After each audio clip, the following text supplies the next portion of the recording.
अस्सलाम वालेकुम व्यूअर्स, मैं हूं समीना पाशा। आज बड़ी इंपॉर्टेंट खबरें हैं जिनके ऊपर आपसे बात करनी है। पहली खबर तो पंजाब में मुमकिन सियासी तब्दीली के हवाले से है। इस पर बात करेंगे कि क्या वाकई ऐसा होने जा रहा है और क्या ऐसा कुछ मुमकिन भी है कि एक दफ़ा फिर से पंजाब गवर्नमेंट जो है वो तलपट कर दी जाए। कुछ इस पे बात और आगे चलकर फिर ये भी बात करेंगे कि एक जो इंटरनेशनल जरीदा है उसकी जानिब से, ऑनलाइन जरीदा है ये बेसिकली, इंटेलिजेंस ऑनलाइन, इसकी जानिब से एक रिपोर्ट शाया की गई है जिसमें जनरल नदीम अंजुम के बारे में बात की गई है। ISI के जो चीफ़ हैं, वो क्या रिपोर्ट है, कितनी इम्पॉर्टेंट है वो पाकिस्तान के लिए और पसे पर्दा क्या हो रहा है, इसके हवाले से कुछ चीज़ें जो हैं उसमें सामने आ रही हैं, तो उसके हवाले से भी थोड़ा आपको डिटेल में मैं बताऊंगी। पहले बात कर लेते हैं ज़रा, पंजाब में एक दफ़ा फिर से जो सियासी तब्दीली की बाज़गश्त सुनाई दे रही है, क्या ऐसा मुमकिन है या नहीं और ख़बर है क्या। अच्छा जी, किस्सा कुछ यूँ है कि तकरीबन 1-2 रोज़ से मुसलसल कुछ सीनियर सहाफ़ियों की जानिब से और ख़ास तौर पर जो कुछ नून लीगी कैंप के सहाफ़ी समझे जाते हैं, यानी जो नून लीग से ज़्यादा कुछ करीब और हामी उनके सहाफ़ी समझे जाते हैं, उनकी जानिब से भी ये ख़बरें कुछ ट्विटर पे भी नज़र आ रही हैं, सोशल मीडिया के मुख्तलिफ़ प्लेटफॉर्म्स पर, कि जनाब तैयारी हो रही है, ग्रीन सिग्नल का इंतज़ार है, बस एक दफ़ा फिर से पंजाब में जो है वो खलबली मचने वाली है, हलचल होने वाली है और जो तख्ते पंजाब है वो एक दफ़ा फिर से पाकिस्तान तहरीक इंसाफ से छीन लिया जाएगा। यूँ तो अभी भी वैसे वो काफ लीग के वज़ीर आला हैं चौधरी परवेज़ इलाही साहब, लेकिन बाहर ज़ाहिर है पाकिस्तान तहरीक इंसाफ की सपोर्ट से ही वो बने हैं, ज़्यादा नशस्तें तो नहीं की हैं। तो बहरहाल जनाब वो ये कह रहे हैं कि जो ये वाली हुकूमत है, पंजाब हुकूमत, जो कि चौधरी परवेज़ इलाही जिसके चीफ़ मिनिस्टर हैं, जिसको पाकिस्तान तहरीक इंसाफ की सपोर्ट हासिल है, उनसे ये हुकूमत एक दफ़ा फिर से छीन कर और PMLN की झोली में डालने की तैयारी हो चुकी है और इसके लिए जो तकरीबन होमवर्क है वो मुकम्मल किया जा चुका है। फिर से कुछ ऐसा दिखाई दे रहा है कि मेंबरान इधर उधर करके एक कियोस जो है वो शायद क्रिएट किया जाए पंजाब गवर्नमेंट को टॉपल करने के लिए। बात यह कि जो पंजाब हुकूमत है उसके बगैर कोई भी जो वफाकी हुकूमत होती है वो बहुत ही एक वीक हुकूमत कंसिडर की जाती है और आम तौर पर देखा भी ये गया है कि जिस भी पार्टी की पंजाब में हुकूमत होती है वही वफाक में हुकूमत बनाती। और सिवाय एक आध दफ़ा पीपल्स पार्टी ने ये ज़रूर हुआ है, जब 2008 में उनकी गवर्नमेंट बनी थी तो उस वक्त PMLN पंजाब में सूबे में हुकूमत कर रही थी, जबकि पीपल्स पार्टी की सिंध में हुकूमत थी और वफाक में भी इन्होंने मिलकर हुकूमत बनाई थी। लेकिन फिर कुछ ही महीनों बाद, तकरीबन 8-9 महीनों बाद ही PMLN उस कोएलिशन गवर्नमेंट से अलग हो गई थी, लेकिन पाकिस्तान पीपल्स पार्टी ने अपना वो टेन्योर पूरा किया था और फिर उसमें जो है इस तरह से चला था कि पाकिस्तान पीपल्स पार्टी सिंध में थी और वफाक में थी, पंजाब में इधर PMLN की गवर्नमेंट थी। अगरचे इन दोनों के दरमियान मिसाक़े जमहूरियत हो चुका था और उसके तहत इन्होंने वर्किंग रिलेशनशिप जारी रखने के लिए 5 साल का टेन्योर तो पूरा कर लिया, लेकिन इसके बावजूद भी वो एक कंफर्टेबल सिचुएशन नहीं थी और उसमें भी हमने देखा कि काफ़ी ज़्यादा आपस में इनकी जो थी मसाइल जो थे होते रहते थे, मामलात होते रहते थे। वफाक और जो पंजाब हुकूमत थी वो बार बार मुख्तलिफ मामलात पर आमने सामने आ जाती थी, अगरचे इनके दरमियान मिसाक़े जमहूरियत हो चुका हुआ था इसके बावजूद भी। लेकिन अदरवाइज़ हम जनरली ये देखते हैं कि जो पार्टी पंजाब में होती है उसकी आमतौर पर वफाक में भी हुकूमत होती है। अब ये जो इस वक्त सेटअप है उसमें आप जानते हैं कि पाकिस्तान तहरीक इंसाफ और काफ लीग ने मिलकर पंजाब में हुकूमत बना रखी है और किसी भी सूबे में PMLN की हुकूमत नहीं है, सिंध में पीपल्स पार्टी की है, जबकि जो वफाक है वहाँ पर प्राइम मिनिस्टर जो है वो PMLN का है। तो ये बात PMLN के लिए भी किसी भी सूरत कंफर्टेबल नहीं है और वो हर सूरत ये चाहते थे कि PMLN ही पंजाब में गवर्नमेंट बनाए। जो इससे पहले हमने सारी एपिसोड देखी थी, इतनी खींचातानी, मार कुटाई, अदालतों में लड़ाई, क्या कुछ नहीं होता रहा पंजाब में, धमा चौकड़ी जो मची रही है, तो उसकी बुनियादी वजह ये थी कि वो किसी सूरत भी यहाँ पर पंजाब में हुकूमत छोड़ने को तैयार नहीं थे। लेकिन इसके बावजूद भी जब ज़िमनी इंतखाब में गैर मुतवक्के और गैर मामूली कामयाबी मिली पाकिस्तान तहरीक इंसाफ को, तो फिर वो रोक नहीं पाए वो रास्ता और पाकिस्तान तहरीक इंसाफ उसमें हुकूमत बनाने में चौधरी परवेज़ इलाही साहब की मदद से कामयाब हो गई। अब सूरत हाल ये कि एक दफ़ा फिर से, चूँकि वो कंफर्टेबल सिचुएशन नहीं, बहुत सारी चीज़ें ऐसी हैं जहाँ पर पंजाब में गवर्नमेंट ना होने की वजह से जो फेडरल गवर्नमेंट है उसको नुकसान हो रहा है। मिसाल के तौर पर अब पंजाब हुकूमत में मुख्तलिफ जो रहनुमा हैं वो उस तरह से फ्रीली एंटर करते हुए भी सोच ही रहे होते हैं कि जनाब हम कहीं पकड़े ना जाएं। मुख्तलिफ मुकदमात वहाँ पर भी उनके ऊपर कायम कर दिए गए हैं। पिछले दिनों ये भी इत्तलात मिली थी कि मुख्तलिफ PMLN के रहनुमाओं के घरों पर छापे भी मारे गए हैं। इसके बाद ये भी हमने देखा कि अब IMF की डील के हवाले से भी बात हो रही थी कि KP और पंजाब गवर्नमेंट जो है वो एक अपना अपना तरीका लेके चल रहे हैं। एक वर्किंग रिलेशनशिप स्मूथ नहीं है। फ्लड्स में भी आप देखिए कि जो प्राइम मिनिस्टर साहब हैं वो मुख्तलिफ सिंध के इलाकों में चले जाते हैं या बलूचिस्तान में, KP या पंजाब के मुख्तलिफ इलाकों में वो उस तरह से जाते नज़र नहीं आए। तो बहुत सारी चीज़ों में ऐसा लग रहा है कि बिल्कुल जो उनका होल्ड है वो वहाँ पे ख़त्म हो रहा है। तो एक तो पॉलिटिकली भी PMLN को इस चीज़ का नुकसान है कि वो सूबा जहाँ पे वो हमेशा से राज करते रहे, उनका गढ़ रहा है, वहाँ पर उनकी हुकूमत ना होना उनके लिए बहुत बड़ा सेटबैक है। और दूसरी बात यह है कि हुकूमत चलाने में भी उन्हें मुश्किलात का सामना है। तीसरी बात यह है कि इसमें पाकिस्तान तहरीक-ए-इंसाफ को एक स्ट्रेंथ मिलती है। इमरान खान साहब की अगर पंजाब में हुकूमत है तो वो फ्रीली यहाँ पर जलसे करते फिर रहे हैं, फ्रीली वो मूव करते हैं। उन्हें यहाँ पर रहते हुए पंजाब में इधर उधर जाते हुए कहीं पर भी कहीं गिरफ्तारी का कोई खदशा नहीं है। और जो उनके भी रहनुमाओं के ख़िलाफ़ कोई भी अगर ये लोग कोई कार्रवाई करना चाहते हैं फेडरल गवर्नमेंट, तो उन्हें मालूम है कि वो जो पंजाब की हुदूद हैं या KP की हुदूद हैं उसमें वो फिर वो सेफ़ हो जाते हैं। तो इन्हें बहुत सारे ऐसे काम जो कारनामे ये करना चाहते हैं उसमें उन्हें रुकावट का सामना है। तो हर कीमत पर ये कोशिश की जा रही है कि किसी तरह पंजाब हुकूमत वापस ले ली जाए। और फिर उसके बाद जो इनका आगे का प्लान है कि मज़ीद PTI को हमने बिल्कुल आउट करना है, तोड़ना है, जो भी करना है इंतकामी कार्रवाई वो फिर वो कर सकें। लेकिन उसमें फिर ज़ाहिर रुकावट बन जाती है KP गवर्नमेंट भी, पंजाब गवर्नमेंट भी। तो इसलिए अब इनका जो नया प्लान था वो ये था कि किस तरह उसको वापस ले लिया जाए। अब ये कोई मीटिंग्स इस सिलसिले में हो रही हैं या कोई बंदे तोड़ने की कोशिश हो रही है, लेकिन मैं आपको यहाँ पर यह बताना चाहती हूँ कि बुनियादी तौर पर क्या ये कानूनी और आइनी तौर पर मुमकिन है या नहीं है।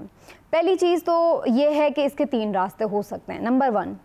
पहला रास्ता तो ये हो सकता है कि पाकिस्तान तहरीक-ए-इंसाफ के जो लोग हैं या जो काफ लीग के लोग हैं वो चौधरी परवेज़ इलाही साहब के ख़िलाफ़ कोई वोट ऑफ नो कॉन्फिडेंस में ले आएँ, या फिर अगर PMLN वाले लेके आते हैं तो उनके साथ मिल जाएं। तो भाई इसमें तो अब सुप्रीम कोर्ट ने ये रास्ता ही बंद कर दिया। सदारती रेफरेंस में जो उन्होंने डिसीजन दिया है उन्होंने क्लियरली इसमें कह दिया है कि जनाब कोई भी पार्टी पॉलिसी के ख़िलाफ़ अगर वोट करता है तो वो बंदा जो है उसका वोट काउंट ही नहीं होता उस मेंबर का, और उसके साथ साथ वो अपनी सीट भी गंवा बैठता है। तो ऐसी सूरत में अब ये तो कोई बेवकूफ़ी करेगा नहीं PTI का मेंबर कि जाके बिला वजह वोट भी कास्ट करे जो कि काउंट भी नहीं होना, और उसके बाद फिर वो सीट से भी हाथ धो बैठे और जो बदनामी हो वो मुफ्त की अलहदा। तो इसलिए ये वाला ऑप्शन तो फ़िलहाल काबिल कबूल और काबिल अमल नज़र नहीं आता। दूसरा ऑप्शन ये हो सकता है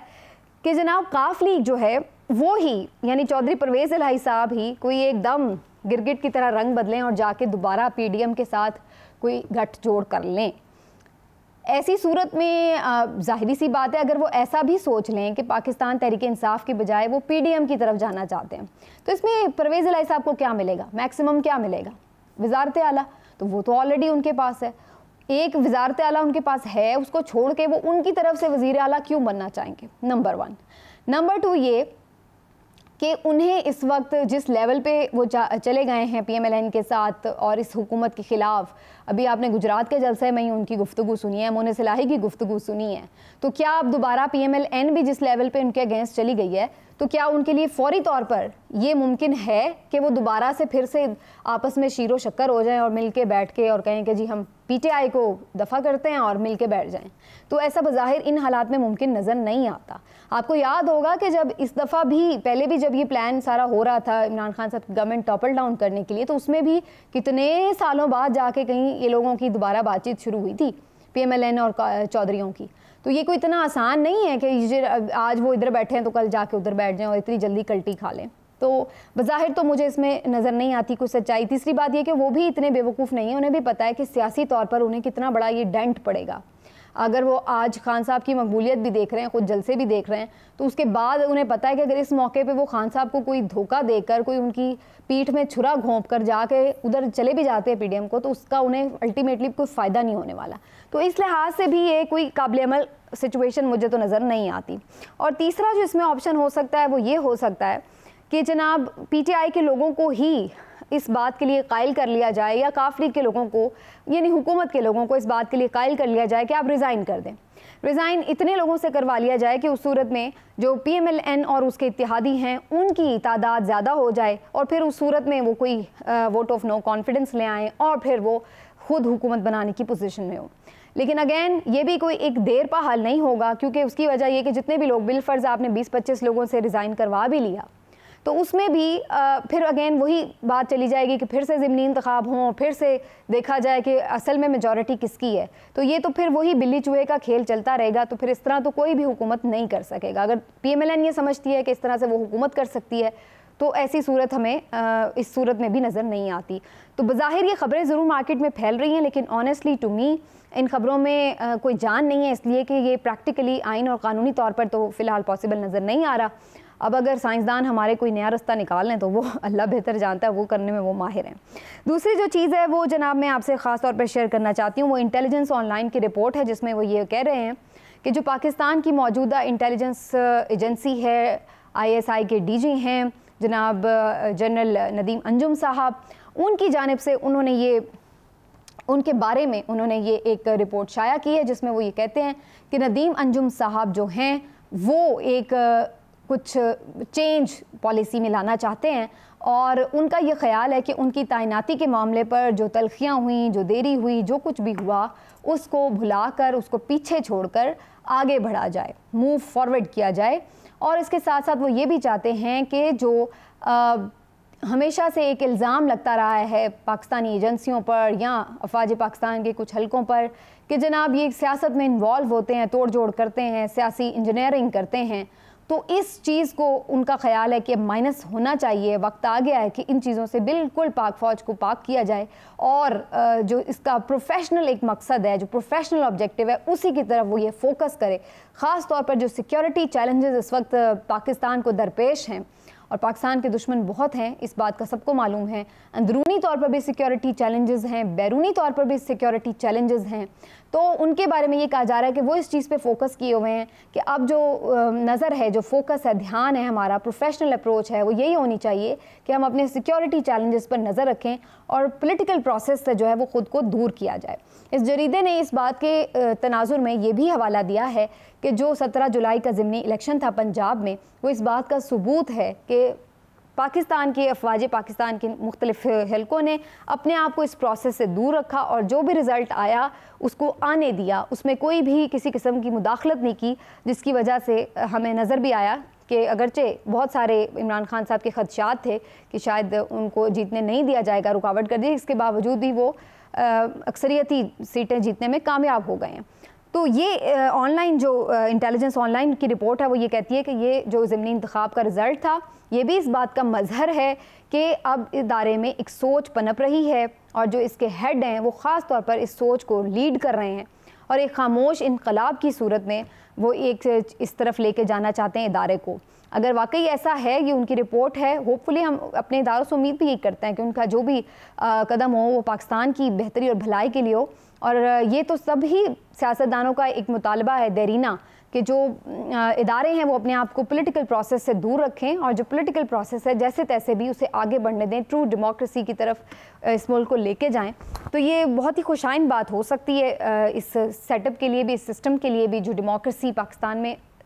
स्ट्रेंथन होने की ज़रूरत है उसके लिए। बाकी देखना ये कि आने वाले दिनों में क्या वाकई हमें ऐसा होता हुआ नज़र आता है या नहीं। एक प्रोफेशनल अप्रोच है। वी होप के